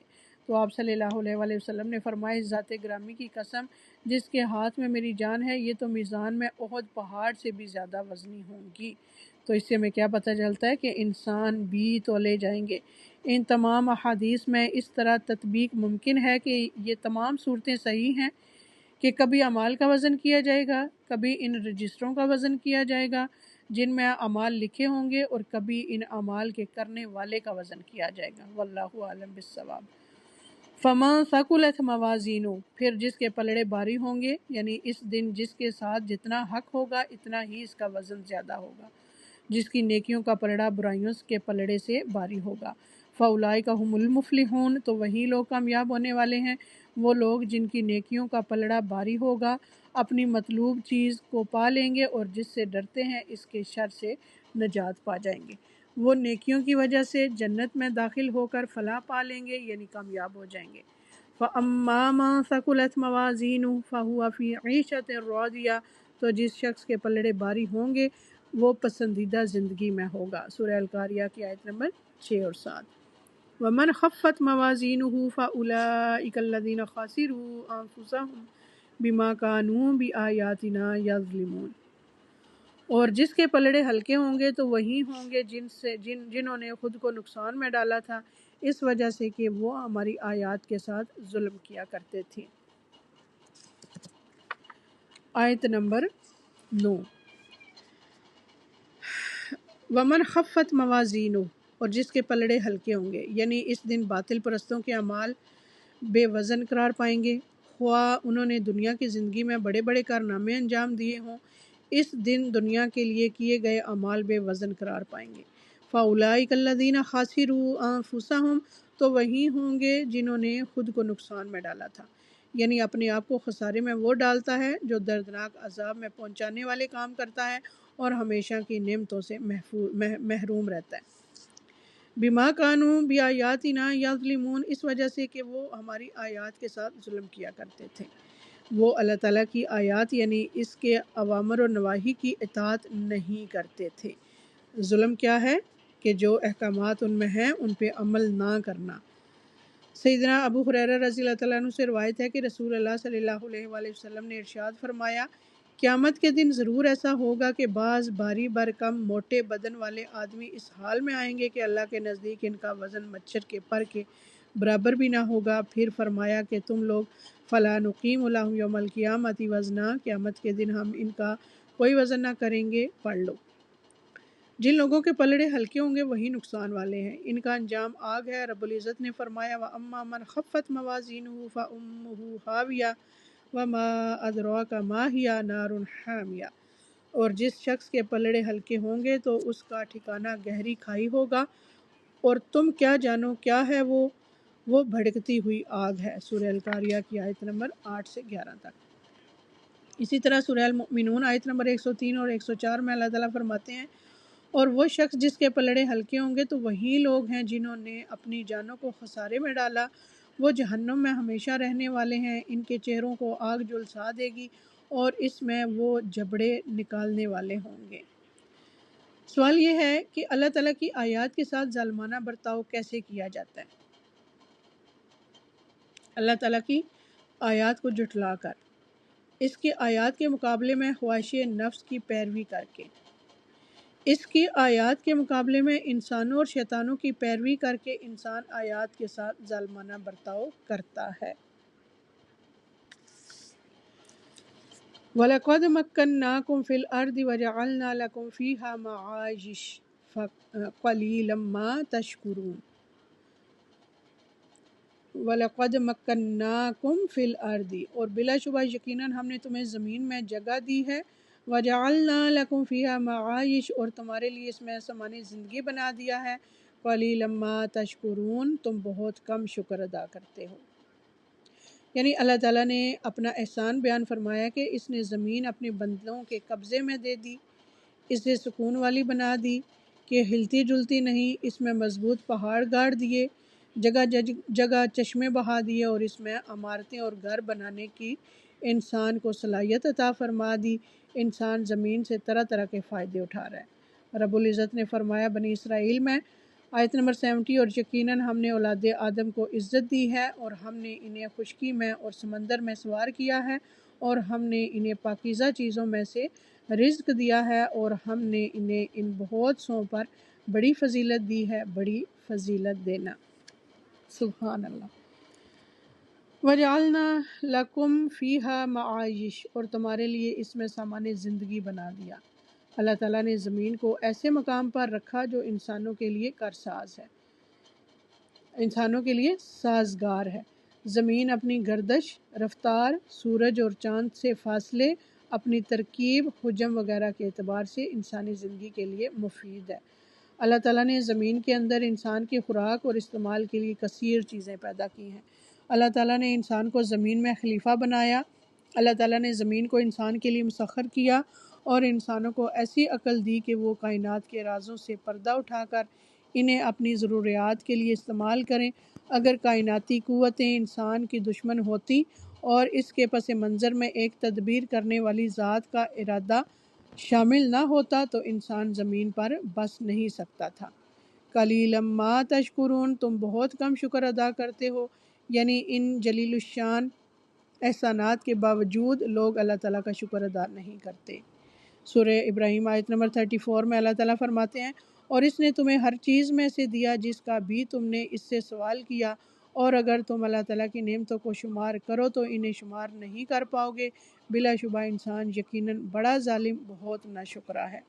انسانوں کی اکثریت ناشکری ہے، اس لیے کہ وہ اپنی جہالت اور جاہلیت میں گم ہے۔ تم اس کا شکر کم ادا کرتے ہو جس نے تمہیں نعمتیں عطا کی اور مصیبتیں دور فرمائیں۔ وَلَقَدْ خَلَقْنَاكُمْ ثُمَّ صَوَّرْنَاكُمْ ثُمَّ قُلْنَا لِلْمَلَائِكَةِ اسْجُدُوا لِآدَمَ فسجدوا الا ابلیس لم یکن من الساجدین، اور بلا شبہ یقیناً ہم ہی نے تمہیں پیدا کیا ہے، پھر ہم نے تمہاری صورت بنائی ہے، پھر ہم نے فرشتوں سے کہا کہ آدم کو سجدہ کرو، تو سوائے ابلیس کے ان سب نے سجدہ کیا، وہ سجدہ کرنے والوں میں نہ ہوا۔ تو اللہ تعالیٰ کے حکم پر فرشتوں نے آدم علیہ السلام کو سجدہ کیا، اور ابلیس نے کیا کیا؟ انکار کر دیا۔ اس آیت میں انسان کی فضیلت بیان کی گئی ہے، سبحان اللہ، کہ اللہ تعالیٰ نے انسانوں کے باپ آدم علیہ السلام کو تخلیق فرمایا اور انہیں مسجود ملائک بنایا۔ اللہ تعالیٰ کا حکم مان کر سب فرشتوں نے انہیں سجدہ کیا، لیکن ابلیس نے انکار کر دیا۔ اس نے آدم علیہ السلام سے حسد کیا۔ اولاد آدم کو اپنے دشمن سے بچنا چاہیے۔ اچھا، کوئی مجھے بتا سکتا ہے کہ حضرت آدم علیہ السلام کو کس بنا پہ اللہ تعالیٰ نے سجدہ کروایا تھا؟ کون سی فضیلت تھی انسان کی جس کے لیے اللہ تعالیٰ نے سجدہ؟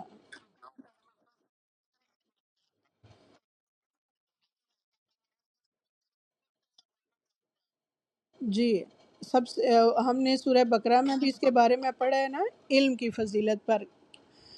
فَتَلَقَّىٰ آدَمُ، یعنی سب چیزوں کے نام آدم علیہ السلام کو سکھا دیے تھے، تو انہوں نے پھر فرشتوں پہ انہیں پیش کیا تھا، تو اس علم کی وجہ سے آدم علیہ السلام کو فرشتوں پر فضیلت حاصل ہوئی، تو فرشتوں نے پھر حضرت آدم علیہ السلام کو سجدہ کیا۔ تو اگر یہ کوئی سوال پوچھے نا آپ سے کہ کس بنا پہ آدم علیہ السلام کو سجدہ کروایا، تو آپ نے یہ کہنا ہے کہ علم کی بنا پر۔ وَلَقَدْ خَلَقْنَاكُمْ، اور بلا شبہ یقیناً ہم ہی نے تمہیں پیدا کیا، یعنی آدم علیہ السلام کو مادے سے تخلیق کیا، پھر ان سے سب انسان پیدا کیے۔ ثُمَّ صَوَّرْنَاكُمْ، پھر ہم نے تمہاری صورت بنائی، یعنی پھر تمہیں بہترین شکل و صورت اور بہترین قد و قامت عطا فرمائی۔ اللہ تعالیٰ فرماتے ہیں سورہ السجدہ آیت نمبر 7 سے 9 تک، جس نے ہر چیز کو اچھا بنایا جو اس نے پیدا کیا، اور اس نے انسان کی تخلیق کی ابتدا گارے سے کی، پھر اس نے اس کی نسل ایک حقیر پانی کے خلاصے سے بنائی، پھر اس کو درست کیا اور اس نے اس میں اپنی روح پھونکی، اور اس نے تمہارے کان، آنکھیں اور دل بنائے، تم لوگ بہت کم شکر ادا کرتے ہو۔ ثم قلنا للملائکۃ اسجدوا لآدم، پھر ہم نے فرشتوں سے کہا کہ آدم کو سجدہ کرو، یعنی اللہ تعالیٰ نے معزز فرشتوں کو سجدے کا حکم دینے سے پہلے آدم علیہ السلام کو اشیاء کے نام سکھا دیے۔ فسجدوا الا ابلیس، تو سوائے ابلیس کے ان سب نے سجدہ کیا۔ ابلیس نے سجدہ کرنے سے انکار کیا، وہ جنوں میں سے تھا، اس نے خود پسندی، حسد اور تکبر کی وجہ سے انکار کیا۔ سیدنا ابن عباس رضی اللہ تعالیٰ عنہ کی روایت ہے، ابلیس کا نام عزازیل تھا، وہ ملائکہ میں معزز مقام رکھتا تھا، وہ 4 پروں والا تھا، پھر بعد میں وہ سخت مایوس ہو گیا۔ لم یکن من الساجدین، وہ سجدہ کرنے والوں میں نہ ہوا۔ حقیقتاً ابلیس کے 3 قصور تھے، ایک اللہ تعالیٰ کے حکم کو نہ ماننا، دوسرے فرشتوں کی جس جماعت میں وہ رہتا تھا سجدہ کرتے وقت وہ اس جماعت سے الگ ہوا، تیسرے اس نافرمانی پر نادم ہونے کے بجائے تکبر کیا، خود کو بڑا سمجھا اور سیدنا آدم علیہ السلام کو حقیر سمجھا، لہٰذا اس پر اللہ تعالیٰ کی لعنت و پھٹکار ہوئی اور ذلیل و خوار ہوا، اور یہ لعنت اور پھٹکار ہمیشہ کے لیے اس کا مقدر بن گئی۔ وَإِذْ قُلْنَا لِلْمَلَائِكَةِ اسْجُدُوا لِآدَمَ فَسَجَدُوا إِلَّا إِبْلِيسَ كَانَ مِنَ الْجِنِّ فَفَسَقَ عَنْ أَمْرِ رَبِّهِ، اور جب ہم نے فرشتوں سے کہا کہ آدم کو سجدہ کرو تو انہوں نے سجدہ کیا، مگر ابلیس نے نہ کیا، وہ جنوں میں سے تھا، چنانچہ اس نے اپنے رب کے حکم کی نافرمانی کی۔ تو حدیث سے ہمیں کیا پتہ چلتا ہے کہ ابلیس کا نام عزازیل تھا اور ملائکہ میں معزز مقام رکھتا تھا، اور اس کے پر کتنے تھے؟ 4 پروں والا تھا یہ۔ قال ما منعك الا تسجد اذ امرتك قال انا خير منه خلقتني من نار وخلقته من طين قال ما منعك الا تسجد اذ امرتك، اللہ تعالیٰ نے پوچھا تجھے کس چیز نے روکا کہ تو سجدہ نہ کرے جب کہ میں نے تجھے حکم دیا تھا۔ قال انا خیر منہ، اس نے کہا کہ میں اس سے بہتر ہوں۔ خلقتنی من نار، تو نے مجھے آگ سے پیدا کیا، وخلقتہ من طین، اور اسے تو نے مٹی سے پیدا کیا۔ تو ابلیس نے سجدہ کیوں نہیں کیا؟ اس آیت میں بتایا گیا ہے کہ قَالَ مَا مَنَعَكَ أَلَّا تَسْجُدَ اذ امرتک، تجھے کس چیز نے روکا کہ تو نہ سجدہ کرے جبکہ میں نے تجھے حکم دیا تھا۔ اللہ تعالیٰ نے ابلیس سے سوال کیا کہ تو نے اسے سجدہ نہ کیا جسے میں نے اپنے ہاتھ سے تخلیق کیا، یعنی تم نے میری نافرمانی کر کے میری توہین کیوں کی؟ قال انا خیر منہ، اس نے کہا میں اس سے بہتر ہوں، یعنی ابلیس نے رب العزت کی مخالفت کرتے ہوئے کہا میں اس سے بہتر ہوں۔ خلقتنی من نار و خلقتہ من طین، آپ نے مجھے آگ سے پیدا کیا اور اسے مٹی سے پیدا کیا۔ ابلیس نے اپنے باطل دعوے کی دلیل دیتے ہوئے کہا کہ تو نے مجھے آگ سے اور اس کو مٹی سے پیدا کیا ہے۔ آگ مٹی سے افضل ہے کیونکہ آگ اوپر کو اٹھتی ہے اور مٹی نیچے کی طرف گرتی ہے۔ ابلیس نے پیدائش کی بنیاد پر فضیلت کو ثابت کرنے کے لیے یہ دلیل دی۔ ابلیس کا گمان یہ تھا کہ آگ مٹی سے افضل ہے کیونکہ آگ لطیف ہوتی ہے اور مٹی کثیف ہوتی ہے۔ آگ نیچے سے اوپر کو اٹھتی ہے اور مٹی اوپر سے نیچے کو گرتی ہے۔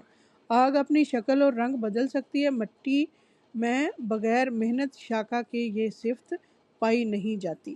اس ظاہری برتری کے بعد اگر نتیجہ دیکھیں گے تو آگ ہر چیز کو جلا کر فنا کر دیتی ہے، جبکہ مٹی سے نباتات یا ہر قسم کے پھل، غلے اور درخت پیدا ہوتے ہیں۔ آگ کی طبیعت میں سرکشی ہے، مٹی کی طبیعت میں انکسار اور تواضع ہے۔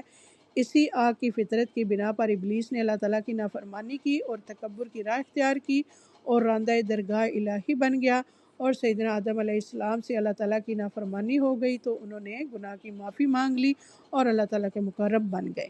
بعض علماء نے آگ اور مٹی کا تقابل کر کے انہی وجوہ کی بنا پر مٹی کو آگ سے افضل قرار دیا ہے۔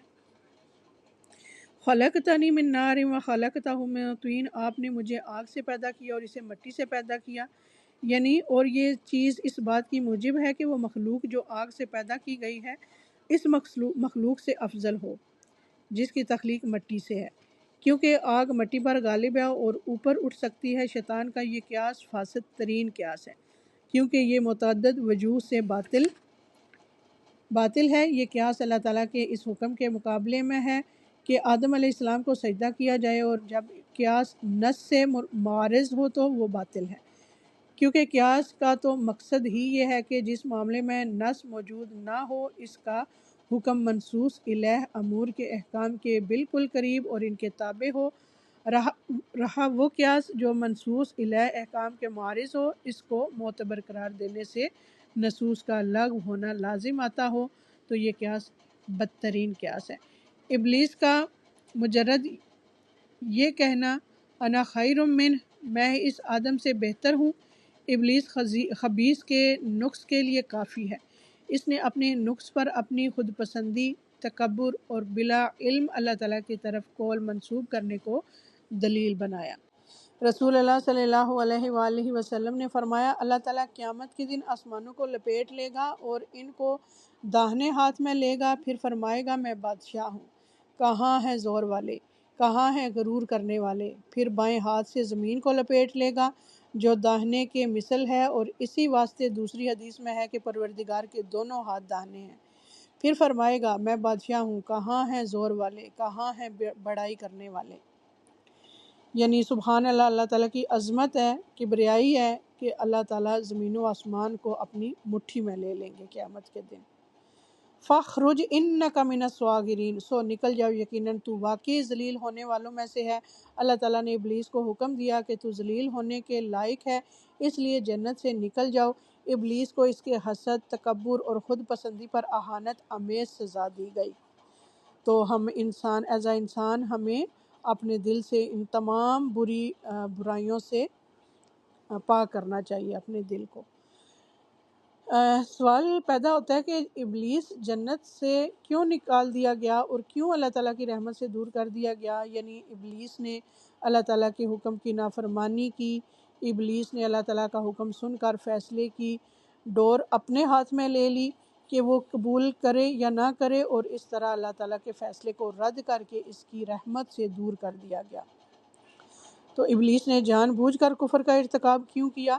ابلیس کا اعتقاد متزلزل تھا، اس لیے اس نے کفر کا ارتکاب کیا حالانکہ اس کے پاس علم اور معرفت کی کمی نہ تھی۔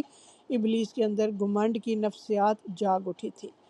قال ورنی الی یوم یبعثون، ابلیس نے کہا کہ مجھے اس دن تک مہلت دیں جب وہ اٹھائے جائیں گے، یعنی ابلیس نے مہلت کا مطالبہ کرتے ہوئے سوال کیا الی یوم یبعثون، جب وہ اٹھائے جائیں گے، اس دن تک جب سب کو دوبارہ زندہ کر کے اٹھایا جائے گا۔ ابلیس نے اولاد آدم کو گمراہ کرنے کے لیے دشمنی کا اعلان کیا اور مہلت مانگی۔ ابلیس نے توبہ کرنے کے بجائے انتقام کا راستہ اپنایا۔ ابلیس جانتا تھا کہ اللہ تعالیٰ کے ارادے کے بغیر وہ اپنی چاہت پوری نہیں کر سکتا۔ ابلیس نے عزم کر لیا کہ انسانوں کو گمراہ کر کے رہوں گا۔ ابلیس نے گہری دشمنی کا انتقام لینے کے لیے مہلت مانگی۔ قال انک من المنظرین، اللہ تعالیٰ نے فرمایا یقیناً تم مہلت دیے جانے والوں میں سے ہو۔ یعنی ابلیس کی دعا قبول کرنے میں اللہ تعالیٰ کی مصلحت کار فرما تھی، اور اللہ تعالیٰ نے اچھے اور برے لوگوں میں فرق کرنا تھا، اس لیے اللہ تعالیٰ نے دعا قبول فرمائی۔ اللہ تعالیٰ حاکم مطلق ہے، جو چاہے کسی کا اس پر زور نہیں، اس کے حکم میں دم مارنے کی گنجائش نہیں، کوئی اس کے ارادے کو ٹال نہیں سکتا اور نہ کوئی اس کے ارادے میں رد و بدل کر سکتا ہے۔ وہ سب سے جلدی حساب لینے والا اور ہر ایک سے باز پرس کرنے والا ہے۔ ابلیس کو کب تک مہلت دی گئی؟ ابلیس کو قیامت تک کے لیے مہلت دی گئی۔ رب العزت نے فرمایا قال فإنک من المنظرین الی یوم الوقت المعلوم، اللہ تعالیٰ نے فرمایا بے شک تو مہلت دیے گئے لوگوں میں سے ہے ایسے وقت کے دن تک جو معلوم ہے۔ سورہ الحجر آیت نمبر 37 اور 38۔ قال فبما اغویتنی لأقعدن لهم صراطک المستقیم، ابلیس نے کہا پھر اس وجہ سے کہ آپ نے مجھے گمراہ کیا ہے، یقیناً میں ان کے لیے آپ کے ساتھ سیدھے راستے میں ضرور بیٹھوں گا۔ ابلیس نیکی کی راہ پر بیٹھا ہے، یعنی ہر نیکی کی راہ پر بیٹھا ہے۔ ابلیس اللہ تعالیٰ کی رحمت سے مایوس ہو گیا تو اس نے کہا جیسے آپ نے مجھے گمراہ کیا، یعنی اس نے اپنے تکبر اور خود پسندی کو چھپا کر اللہ تعالیٰ پر الزام لگایا کہ آپ نے مجھے گمراہ کیا ہے۔ لَأَقْعُدَنَّ لَهُمْ صِرَاطَكَ الْمُسْتَقِيمَ، یقیناً میں ان کے لیے آپ کے سیدھے راستے میں ضرور بیٹھوں گا، یعنی توحید کے راستے میں، قرآن و سنت کے علم نافع اور عمل صالح کے راستے میں، اسلام کے راستے میں بیٹھوں گا۔ نیکی کے ہر راستے میں بیٹھ کر لوگوں کو اس راستے پر چلنے سے روکنے کی ہر ممکن کوشش کروں گا۔ سیدھے راستے میں بیٹھنے سے مراد اللہ تعالیٰ کے راستے اسلام سے روکنے کے لیے اس راستے پر مورچے لگانا ہے، جیسا کہ سورہ سعد میں ہے قَالَ فَبِعِزَّتِكَ لَأُغْوِيَنَّهُمْ أَجْمَعِينَ، اس نے کہا تو تیری عزت کی قسم میں ان سب کو ضرور گمراہ کروں گا۔ شیطان سیدھے راستے سے روکنے کے لیے کیا تدابیر اختیار کرتا ہے؟ شیطان انسان کا ایمان اور اس کا عقیدہ خراب کرتا ہے، جس کے نتیجے میں اطاعت متاثر ہوتی ہے۔ کیا کرتا ہے؟ انسان کا عقیدہ خراب کرنے کی کوشش کرتا ہے اور وہ کامیاب بھی ہو جاتا ہے۔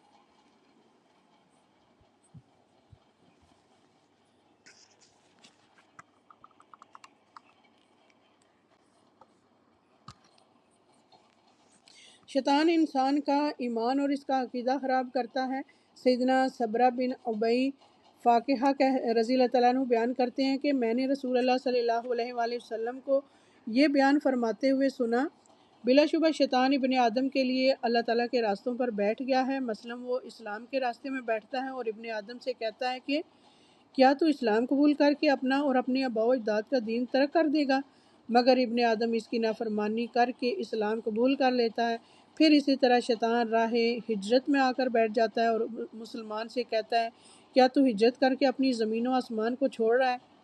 مہاجر کی مثال تو گھوڑے جیسی ہے جس کی رسی کو دراز کر دیا گیا ہو، مگر مومن شیطان کی نافرمانی کر کے ہجرت کر جاتا ہے، پھر وہ مومن کے لیے راہ جہاد پر بیٹھ جاتا ہے اور اس سے کہتا ہے کہ یہ تو بس نفس اور مال کی مشقت ہے، سو اگر تو جنگ کرے گا تو مارا جائے گا، تیری بیوی سے کوئی اور نکاح کر لے گا اور تیرا مال تقسیم کر لیا جائے گا۔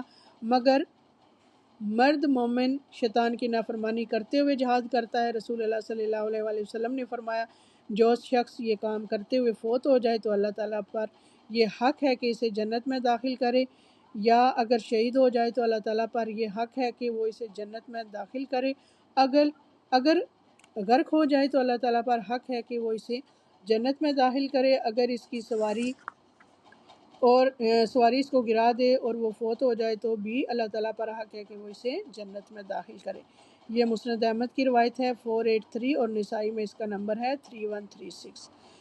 اسی طرح سیدنا ابو ہریرہ رضی اللہ تعالیٰ عنہ سے روایت ہے کہ رسول اللہ صلی اللہ علیہ وآلہ وسلم نے فرمایا جب نماز کے لیے اذان دی جاتی ہے تو شیطان اپنی پیٹھ پھیر کر گوز مارتا ہوا بھاگتا ہے، جب اذان ختم ہوتی ہے تو واپس آ جاتا ہے، پھر جب تکبیر ہونے لگتی ہے تو بھاگ کھڑا ہوتا ہے، اور جب تکبیر ختم ہو جاتی ہے تو پھر واپس آ جاتا ہے، اور آدمی کے دل میں وساوس ڈالنا شروع ہو جاتا ہے کہ فلاں بات یاد کر اور فلاں بات یاد کر۔ نتیجہ یہ ہوتا ہے کہ اس کو یہ بھی یاد نہیں رہتا کہ 3 رکعت پڑھی تھی یا 4 رکعت پڑھی تھی۔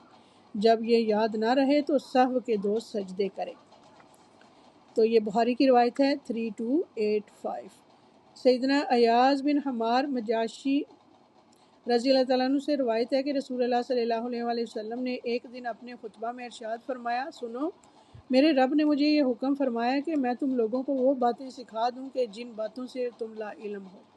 میرے رب نے آج کے دن مجھے وہ باتیں سکھا دی ہیں، وہ باتیں میں تمہیں بھی سکھاتا ہوں۔ اللہ تعالیٰ نے فرمایا کہ میں نے اپنے بندے کو جو مال دے دیا ہے وہ اس کے لیے حلال ہے، اور میں نے اپنے سب بندوں کو حق کی طرف رجوع کرنے والا پیدا کیا ہے، لیکن شیطان میرے ان بندوں کے پاس آ کر انہیں ان کے دین سے بہکاتے ہیں، اور میں نے اپنے بندوں کے لیے جن چیزوں کو حلال کیا ہے وہ ان کے لیے حرام قرار دیتے ہیں، اور وہ ان کو ایسی چیزوں کو میرے ساتھ شریک کرنے کا حکم دیتے ہیں کہ جس کی کوئی حجت میں نے نازل نہیں کی۔ یہ مسلم کی روایت ہے 7207۔ تو الحمدللہ آج ہم اتنا ہی رکھتے ہیں۔ ہم نے سورہ الاعراف کی 16 آیات کر لی ہیں، تو انشاءاللہ ہم کل جو ہے ادھر سے ہی آیت نمبر 17 سے سٹارٹ کریں گے۔ اللہ تعالیٰ سے دعا ہے کہ جو ہم نے پڑھا ہے ہمیں اس پر عمل کرنے کی توفیق عطا فرمائے، ہمیں شیطان کی چالوں سے وسوسوں سے اپنی حفاظت میں رکھے۔ اللہ تعالیٰ ہمارے دلوں کی بیماریوں کو دور فرمائے اور ہمیں تزکیہ نفس کرنے کی توفیق عطا فرمائے۔ وآخر دعوانا ان الحمد للہ رب العالمین۔ سبحانک اللہم و بحمدک، اشہد ان لا الہ الا انت، استغفرک و اتوب الیک۔ السلام علیکم ورحمۃ اللہ وبرکاتہ۔